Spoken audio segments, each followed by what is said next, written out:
Being schooled this morning by a very special club here in the city. I've become an honorary member for the morning. The Real Hookers Club. Learning how to fly fish. We're going to meet the owner of the club, find out how the club all started. After the break on Breakfast Television. Stay with us.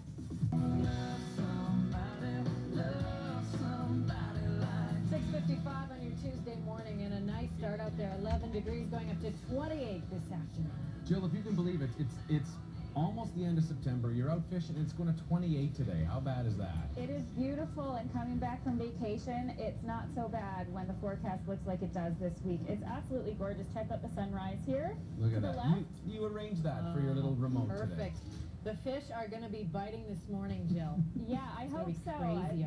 Maybe I will catch my very first fish. And never? I don't think I've ever caught a fish in my life. Your dad's a real fisherman, isn't he? He is a fly fisher. Yeah. So he is inclined that way. Maybe it runs in the blood. I think so. Okay, we'll find out if it does. I have an expert here on hand to teach me the art of fly fishing this morning. Anita is the owner of the Real Hookers Club. All of the activity is entirely legal, and I did get a license for this morning's activities. So tell me how the club all started. Well, basically a bunch of, let me back up. I went to one of the fly expos here in Calgary, and I've always loved fly fishing, wanted to get into it for a long time. My husband finally dragged me out and said, you've got to go to this fly expo and check it out. So from there, I went on a trip with a bunch of women to Montana, and after a week of being together and doing stuff together, we decided that what better place than Calgary to start a fishing club. And just for women, just so that we could have fun together, we could get away from the spin cycle of life and enjoy the now, be in the now, and just do girl stuff. So that's sort of how it started, is with a group of us just saying we need this in Calgary. Yeah, you were hooked. We were hooked. Now, let's say if I'm a guy and I want to join, are boys allowed in this club? No, they're not. Now, if they look good in a kilt, we might make an exception, but no, it's women only. So.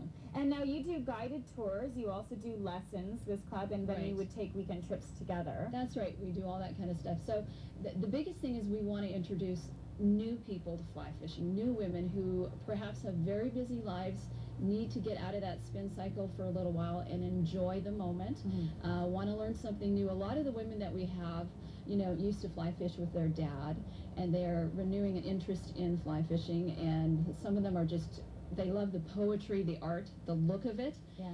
So we have all kinds of ages of women, from young to old, that enjoy the sport. And that's, you touched on it briefly. You were saying that it is more than just about the sport, because once you have those moments of silence, those are the moments that, you know, it's creating the space. And like I was saying to you earlier, in Oprah's magazine, they have a creating a space sort of shot that you kind of meditate on and you go into, and it's a peaceful place. So now, having said all that, we do have a lot of fun. Yeah. And there's a lot of laughing, giggling, and sometimes crying over, you know, just being in a special place, fishing, catching fish or not, being with a bunch of girlfriends. It's the best. Yeah. Seriously. No one sees you cry in the river. No one sees you cry in the river. That's right, Jill. Okay, so we have a whole lesson set out for the morning now. We'll be learning casting in a little bit. And we also have a very exciting giveaway that's happening on the website. We're going to touch on that a little bit later.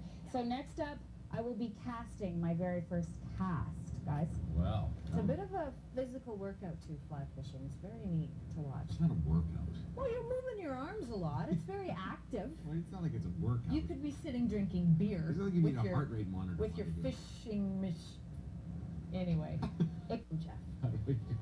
Speaking of the breakdown, Jill Belland is going to break down the fine art of fly fishing for us today. Hey, Jill. Good morning. Yes, Anita is breaking down accuracy for me. First up, dry land training and our casting training. Still ahead on Breakfast Television. I'm going to attempt to hit the pylon, or maybe the flag, or maybe the sock under the tree.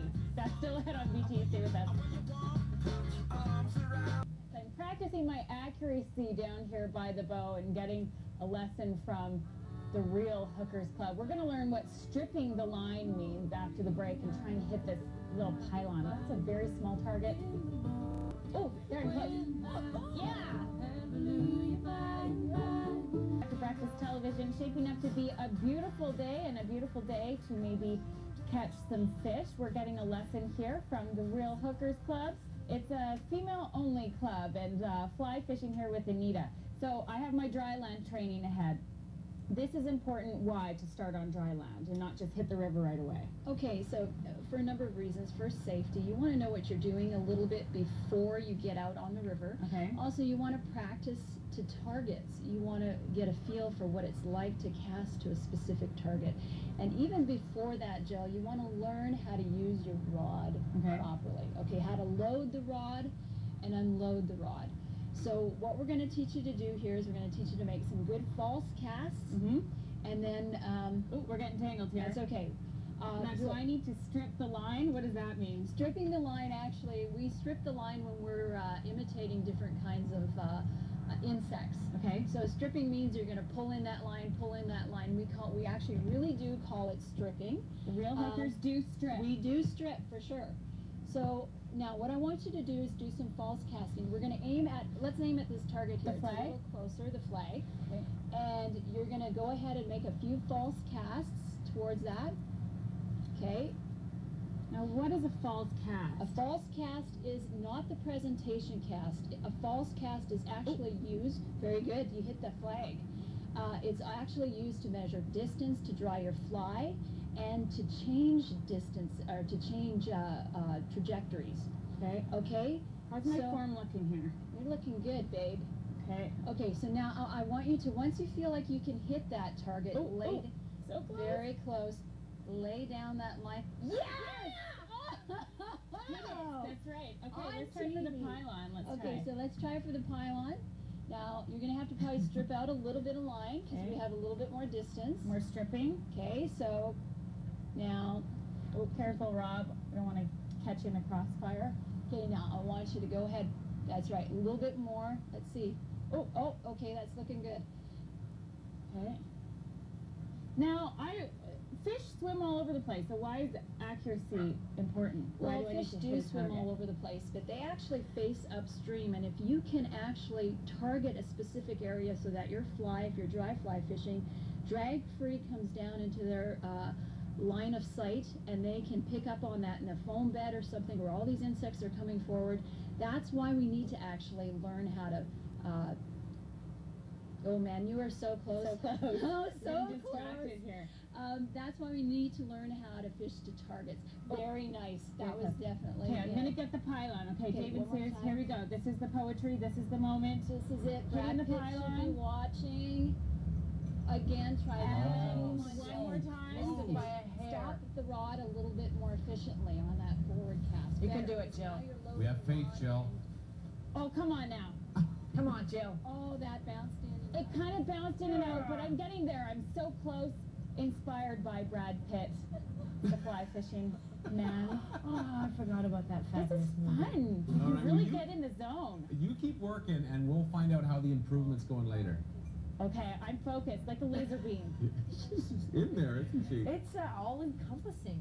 Speaking of focus, and I've been outfitted here by the Real Hookers Club. I've got my neoprene waders on. Linda's already in the water. We're going to wade in there and find out how cold it is after the break. Stay with us. And let me play among the stars. Good morning, everyone. Welcome back to Breakfast Television. Here we are, ooh la la, all outfitted and ready to fly fish on the bow. Here this morning, it's a beautiful morning. The sun is rising, and it's about to be a beautiful day and a beautiful week. And so this isn't actually the end of season for fishing. Fly fishing happens all year round. Yes, that's right. Especially on the Bow River, most of the bow is open all year round. There are certain parts that are closed, so just check your regs if you want to know what's closed. Now, most of the rivers close end of October. Okay, So we've got a little wasp. We have some friends swarming around here, and this is part of the outfit, actually. this is So the tell me, take us through what, okay, so what you have need, on. the Okay. gear. So the gear, first of all, what you have, let's start with your boots there, Jill. Those are felt boots that we use to wade in the water. You can get them with spikes, and they are really good for ankle support. Next, we have your neoprene wade